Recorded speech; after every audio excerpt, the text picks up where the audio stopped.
気がありますな、黒の騎士団は。片瀬少将は慎重なお方だったからな。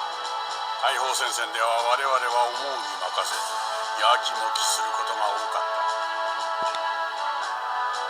ああ、中佐軍人としては律儀に過ぎるほどだからな。片瀬少将の消極策には常に苦渋を飲み込んでいたよ。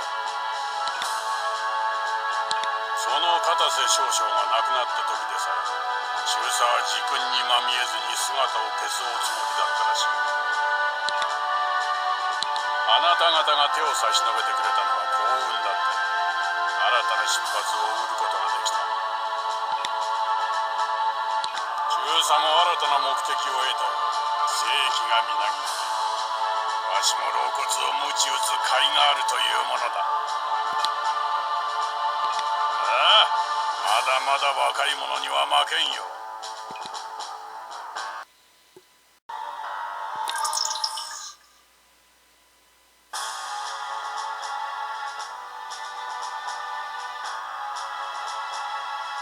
ちょっといいか。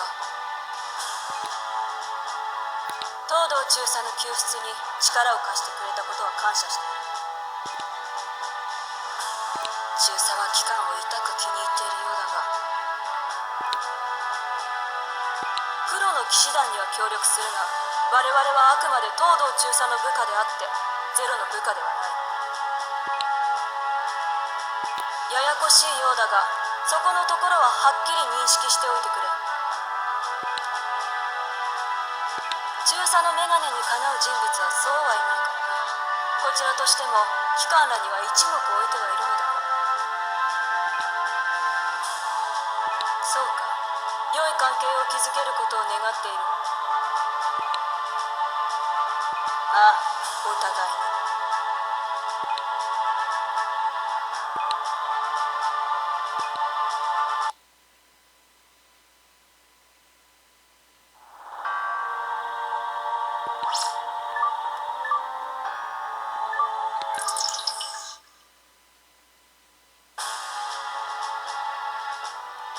いや、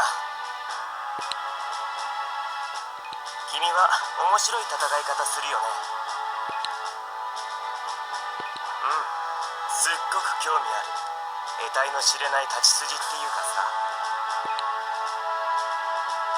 味方じゃなかったら本気で戦ってみたいな。東堂さん以外じゃ初めてだよ、そんな風に思える相手はさ。できればナイトメアじゃなくて生身で真剣勝負がいいな。そうかい？ま、機会があったらその時には。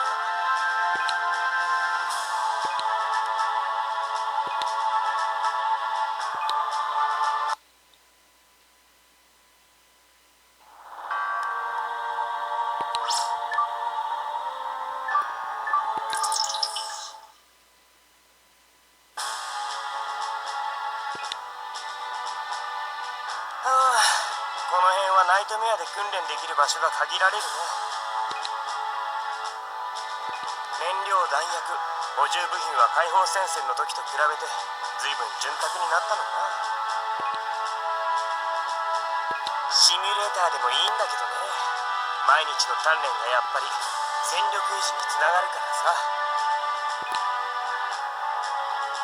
そりゃそうさ、一日でもサボったら東堂さんにどやされちゃうよ。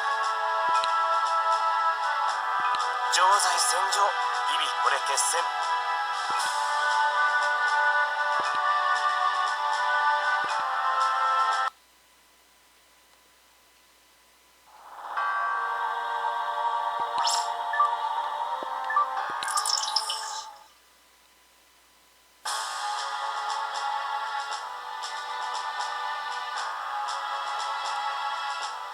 あんたゼロの片腕なのかい？